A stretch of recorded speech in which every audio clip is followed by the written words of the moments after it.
Reflections of Terror.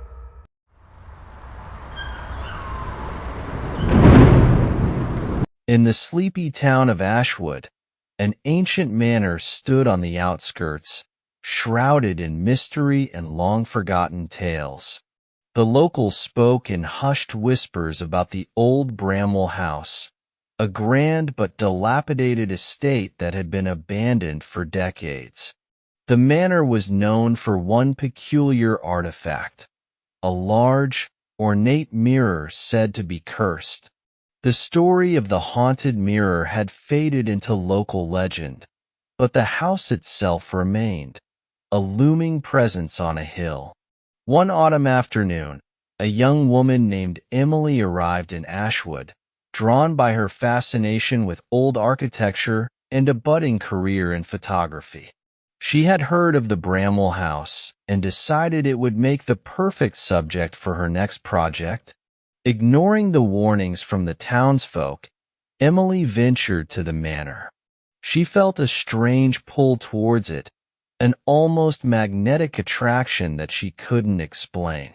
The house, though in disrepair, held a certain charm. Dust-covered furniture and cobwebbed chandeliers hinted at a time of opulence now lost to decay. As she wandered through the rooms, taking photographs, Emily found herself in a grand, dusty ballroom. At one end stood the infamous mirror, taller than any she had ever seen, with an intricately carved frame that seemed almost alive. The glass was surprisingly clear, despite the layers of dust that coated everything else in the room. Captivated, Emily approached the mirror. She raised her camera to take a picture, but as she peered through the lens, she saw something that made her freeze. In the reflection, she saw herself, but not quite.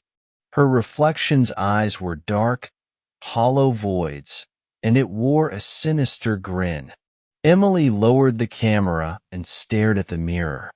Her reflection mimicked her every move, but the eyes remained soulless, the smile unnerving. She felt a chill run down her spine, but brushed it off as her imagination playing tricks on her. Determined to capture the beauty of the old manor, Emily spent hours photographing the house, always coming back to the mirror, drawn to it like a moth to a flame. As dusk fell, she decided to take one last shot of the ballroom. She positioned herself in front of the mirror, setting the timer on her camera. As the flash went off, the room was momentarily illuminated, and Emily saw a figure standing behind her in the mirror. She spun around, but the room was empty. Heart-pounding, she reviewed the photo.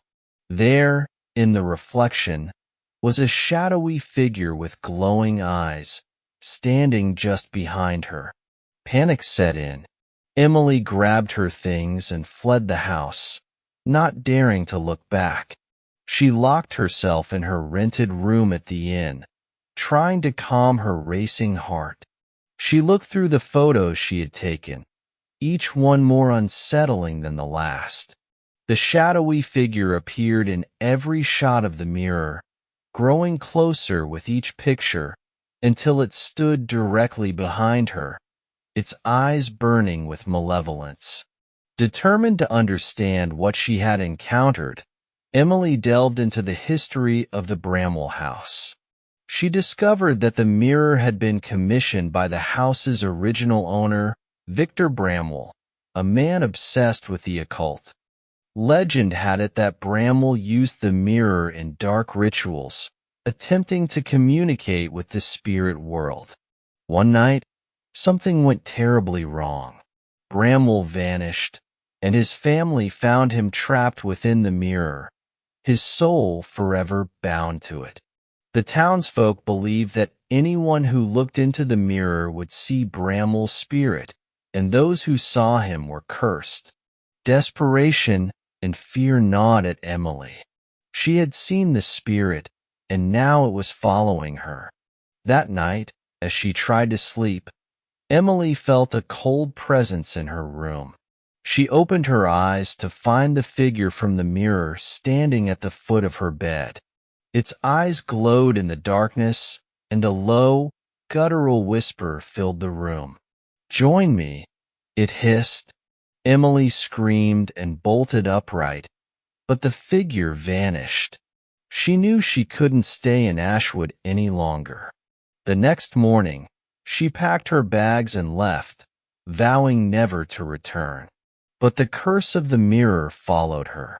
No matter where she went, she saw the shadowy figure in reflective surfaces, windows, puddles, even the screens of her devices. The whispers grew louder, more insistent. Sleep became a distant memory as the spirit tormented her every waking moment. In a final act of desperation, Emily sought out a renowned paranormal investigator named Dr. Richard Lawson. She told him her story, showing him the photographs as proof.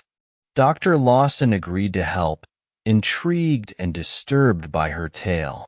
They returned to the Bramwell house together, determined to break the curse. Dr. Lawson brought an array of equipment designed to banish spirits and cleanse haunted objects. They set up in the ballroom, the mirror standing ominously at the far end.